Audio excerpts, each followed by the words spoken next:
बिस्मिल्लाहिर्रहमानिर्रहीम, अस्सलाम वालेकुम जी। आप देखें स्पोर्ट्स लिक्स और मैं हूं आपका होस्ट हमजा शफी। तो नाजरीन, इंग्लैंड और पाकिस्तान की सीरीज़ ख़त्म हो चुकी है। इंग्लैंड जो है वो सीरीज़ जीतकर, ये जो तारीखी सीरीज़ थी, जीतकर अपने वतन रवाना हो चुका है। और अब शाहीनों ने डेरे डाल लिए हैं न्यूजीलैंड में। क्राइस्ट चर्च में इस वक्त पाकिस्तान टीम मौजूद है और वहाँ पर ट्राई सीरीज़ नेशन ये जो सीरीज़ है ये खेलेंगे। न्यूजीलैंड, बांग्लादेश और पाकिस्तान के दरमियान ये सीरीज़ खेली जाएगी। वर्ल्ड कप से पहले ये तैयारी के लिए अहम ये सैफरी की सीरीज़ है जिस पर बहुत काम भी किया गया है। और बांग्लादेश, न्यूजीलैंड दो अहम टीमें हैं जो वर्ल्ड कप में हमें टफ टाइम दे सकती हैं। उसके अकॉर्डिंग उसी लिहाज से ये सीरीज़ शेड्यूल की गई है। और 7 अक्टूबर को जुमे के दिन पाकिस्तान और बांग्लादेश का पहला मैच है। न्यूजीलैंड में क्राइस्ट चर्च में ये मैच खेला जाएगा। और इसी पर बात करने के लिए हमारे साथ मौजूद हैं फॉर्मर कैप्टन सलमान भट्ट साहब। अस्सलाम वालेकुम, welcome to the show.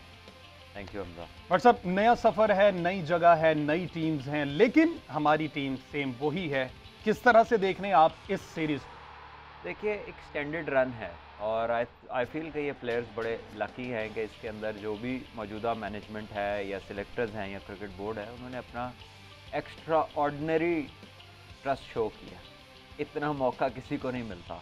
Over a period of more than a year यही लोग सारी क्रिकेट खेल रहे हैं। सेम टीम गई है। हाँ एग्जैक्टली, मैं तो कह रहा हूँ साल से यही लोग सारी क्रिकेट खेल रहे हैं। और अगर ये इंजरीज ना होती कुछ प्लेयर्स को, फ़खर को या शाहीन को, तो हो सकता है अभी भी वही सारे ही वही होते जो एक दो तब्दीली उसकी वजह से हुई है, वो भी यही खेल रहे होते। वो भी इंशाल्लाह ज्वाइन कर रहे हैं। हाँ ज्वाइन, देखिए वो इंजरी की जो रिकवरी डिपेंडेंट है कि वो ज्वाइन करते हैं या नहीं करते। आई रियली होप कि what ever is in the best interest of Pakistan वो हो जाए। लेकिन बात यह है कि इतना ज़्यादा मौका जो है ना वो जब आपको मिलता है तो थोड़ा सा भी अगर प्लेयर होना तो वो कभी तो कुछ करता है। तो इनकी अब वो वाली स्टेज आ गई है कि वो कभी से गुजर के ना कब करो वाली आ गई है। मतलब ये सेम मिडल ऑर्डर कब से लेके चल रहे हैं हम? देखिए मोर देन पिछला न्यूजीलैंड टूर, ऑस्ट्रेलिया टूर, यही लोग थे तकरीबन सारे, सभी यही थे। वही शादाब भी थे, नवाज़ भी थे, इफ्तिखार भी थे, खुशदिल भी था, हैदर अली भी था, आपका जो आसिफ अली है वो भी is been around for long. So there is nobody. अब और अगर इनका जो since they played for Pakistan and frequently played for Pakistan is 2017, 18 एंड 19। तो अब मिनिमम 3 से 4 साल हर बंदे को हो गए हैं। It is quite a lot of time. और ये कोई वो वाले बच्चे नहीं हैं कि जो 2-2 फर्स्ट क्लास के मैच या 2-2 सीज़न खेल के आए हैं। तो स्पेशली खुशदिल और इफ्तिखार, इन्होंने बहुत क्रिकेट खेली हुई है, तो दे नीड टू डिलीवर। और प्रेशर उनके ऊपर है, ठीक ठाक प्रेशर। ऐसा नहीं है कि वो, उन्हें पता है कि लोग भी उनकी परफॉर्मेंस चाहते हैं, क्रिकेट बोर्ड भी स्टेक पर है, उनकी पोजीशंस भी स्टेक पर हैं। So I think this is about time they should respond, come out और एटलीस्ट अपना प्रोसेस, अपना प्लान उनका शो होना चाहिए उनकी बैटिंग से, चाहे वो आउट हो जाए उसमें। बिल्कुल। तो लोग ये नहीं कह रहे कि आप हमें जिता के ही दो। देखने वाला ये चाहता है कि आपकी फ़ाइट कितनी है, how much you are ready to give for the cause. तो अगर आप कॉज से जब अलहदा पाथवे पे नज़र आते हैं ना कि मैच कुछ और चाह रहा है, वो 11 की एवरेज जा रहा है, आप 6 पे चल रहे हैं, तो फिर प्रॉब्लम डबल हो जाती है। एशिया कप में इंडिया के खिलाफ जब पहला मैच हम हारे तो अवाम जो थी उन्होंने सपोर्ट किया टीम को कि आप लड़कर हारे। ये चीज़, इस चीज़ की ज़रूरत है कि लड़कर हारे। स्टार्टिंग की अगर बात करें, टॉप ऑर्डर को अभी भी आप यही समझ रहे हैं कि शान मसूद ही वन डाउन आएंगे, क्योंकि ओपनिंग जो पार्टनरशिप है, ओपनिंग जो हमारी जोड़ी है, उनमें से बाबर आजम जो है कुर्बानी देने के लिए तैयार नहीं है। कोई भी नहीं है तैयार इस काम के लिए, ना आपकी मैनेजमेंट है, ना बाबर है, ना रिजवान है, ना ही आपके सिलेक्टर हैं। और ये एक डिबेट है, ये कोई फैसला नहीं हो चुका कि ऐसा ही होना चाहिए। कुछ लोगों का ख्याल है ऐसा होना चाहिए, और उसमें से ज़्यादातर वो लोग हैं कि जो या तो खुद से बैट्समैन नहीं है, ठीक है, या फिर क्रिकेट कम खेले या नहीं खेले। ये उन लोगों का जो स्टैटिस्टिशियंस पे रिलाय करते हैं ना कि ये कागजात क्या बोलते हैं, ये जो ये high strike rate, low value wickets की बातें करने वाले ज़्यादातर वो जो एक्सपर्ट्स हैं, ये उनका ख्याल है। अब बात यह है कि कभी आपने उन दोनों से जानने की कोशिश की है कि उनकी वरीज़ क्या हैं, नोइंग कि यही 2 प्लेयर हैं टीम के, उनके ऊपर कितना प्रेशर है कि जो करना हम नहीं करना। ये भी तो एक प्रेशर है ना एक टीम के। अगर आप वाइस कैप्टन हैं या एक कप्तान है और एक बेस्ट प्लेयर है, तो आप पे भी तो ओनस आ जाती ना कि यार जो करना है हम नहीं करना। अगर हम आउट हो गए तो आपको पता है कि अब कोई मिरेकल ही होगा तो हम मैच में वापस आएंगे। तो ये भी एक बड़ी टेंशन है जाने वाले बैट्समैन के लिए कि एक पावर प्ले भी खेलो तेज़, चांस भी लो, रिस्क भी लो और आउट भी नहीं होना। तो ये सारा कुछ is not easy mentally for those to take. अच्छा, आप नहीं समझते, आपने भी कप्तानी की है, एक कप्तान ये चीज़ समझता है कि अगर मेरे पे ही ये टीम चल रही है तो मैं क्यों ना अपना बैटिंग ऑर्डर थोड़ा सा नीचे ले आऊं, जहां पर ज़रूरत है, जहां पर हम बार बार बार बार बार बार गिर रहे हैं।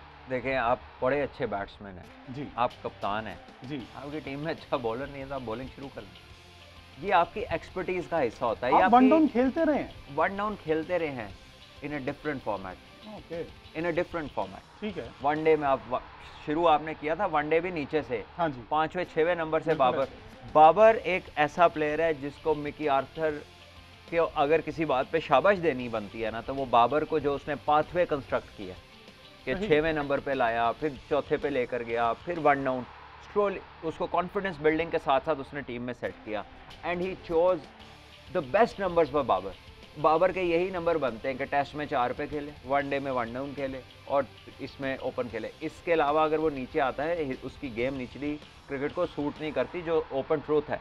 अगर इसको आप रिकग्नाइज नहीं करते तो आप you do not have a cricketing equipment. इससे नीचे अगर बाबर वन डाउन से नीचे आता है ना, T20 में उसकी गेम सूट नहीं करती। सही। तो शान मसूद जो हैं वो तीसरी पोजीशन के लिए, जैसा कि आपने पहले भी कहा कि वो उसको लाया ही उस पोजीशन के लिए, तीसरी चौथी पोजीशन के लिए उनको ट्रेन किया गया जितनी भी देर। देखिए साथ हमजा, रखा है। As an opener one down तक आप you can be an opener till one down, ठीक Okay. है। और लाया इसीलिए गया था कि आपके पास कोई प्रॉपर टेक्निकली करेक्ट प्लेयर नहीं है ऊपर वाले 2 के बाद। So but the point is कि जब आप इस तरह के एक विजिटिंग प्रोफेसर के तौर पे होते हैं ना, let's say for an example लोगों की समझ के लिए, तो अगर आपका एक प्लेटफॉर्म ओपनर्स ने अच्छा सेट कर दिया, जैसे इस सीरीज़ में 2 दफ़ा बाबर और रिजवान ने 90 रन की पार्टनरशिप, बिल्कुल। तो फिर वहाँ पर आपका उसको भेजना नहीं बनता। फिर वहाँ पर आप भेजें आसिफ अली को, खुशदिल को, इफ्तिखार को, ताकि वो मैक्सिमम फ़ायदा उठा ले उस प्लेटफॉर्म का। जब 90 बॉलें हैं, अगर 20-20 भी ये तीनों खेल जाएँ और जिस काम के लिए इन्हें रखा है उस काम के मुताबिक खेल जाएँ, तो पाकिस्तान तो 200 आराम से कर सकता है ना फिर। आपका मैं एक इंटरव्यू सुन रहा था, एक निजी चैनल को इंटरव्यू आपने दिया। आप कह रहे थे कि बाबर आजम जो है ग्राउंड से बाहर कप्तान जो है ना वो स्ट्रांग है, ग्राउंड के अंदर अभी भी ग्रूमिंग की ज़रूरत है। तो ये उसी का ही, उससे ही लिंक करेंगे जो उस टाइम उनको नहीं पता चला कि टैक्टिकली देखिए 2 चीज़ें ना, ग्राउंड के बाहर आपकी कमांड है कि ये मुझे प्लेयर्स चाहिए, ये मेरा गेम प्लान है, this is how I want to play my cricket with my team. Ground के अंदर क्या है, नवाज शादाब इतना आउटस्टैंडिंग खेले हैं, वो एक इंडिया के खिलाफ मैच एक नवाज ने जिताया है, शादाब ने आपको अफगानिस्तान के खिलाफ मच नीडेड 35 रन करके दिए हैं, और वो PSL में ऊपर खेलता है। बिल्कुल ऐसे ही। अगर कोई ऊपर खेलता है तो शादाब खेलता है। हाँ जी। अब हमने क्या किया, नवाज ने मैच जितवाया, अगले मैच में नीचे, शादाब ने एक इनिंग अच्छी खेली, अगले मैच में नीचे। भाई अगर वो इनसे अच्छा खेल रहे थे तो उन्हीं को ऊपर खिला के आप मैक्सिमाइज कर लेना आउटपुट को। लेकिन मैनेजमेंट कहती है कि नवाज को उस टाइम इसलिए भेजा था कि उनकी बाउंड्री उस टाइम छोटी थी, उनके एंड पे बाउंड्री छोटी थी। नवाज ने तो सारे शॉट उसी बाउंड्री की तरफ मारे थे, मेरा ख्याल है ना।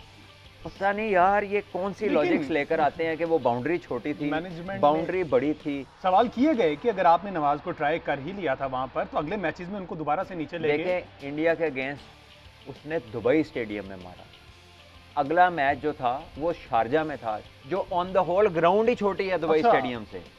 शारजा में मैक्सिमम बाउंड्री जो है वो 60 मीटर की है, ओके। और दुबई में जो छोटी से छोटी बाउंड्री है वो 60 प्लस है। तो ये उनकी जो लॉजिक है ना, उनकी असल में कोई लॉजिक है नहीं। अभी वो कल मैं अपने चीफ सिलेक्टर की बात सुन रहा था तो उन्होंने कहा शॉर्ट बॉल तो कोई कंसर्न ही नहीं है। तो भाई फिर मार्क वुड क्या करा रहा था आपको, उससे पहले वेस्ट इंडीज़ ने आपको वर्ल्ड कप में क्या कराया था, उससे पीछे साउथ अफ्रीका की टेस्ट सीरीज़ में ओलिवर आपको क्या करा रहा था, न्यूजीलैंड में आप शॉर्ट बॉलों पे आउट हुए, ऑस्ट्रेलिया में आउट हुए, इंडिया ने आपको शॉर्ट बॉल पे आउट कर दिया जिनके पास जेन्युइन पेस ही नहीं है, और आप कह रहे हैं कि कोई इशू ही नहीं है। मसला ये है ना कि आप चीज़ ठीक तब करते हैं व्हेन यू बिलीव कि ये ख़राब है।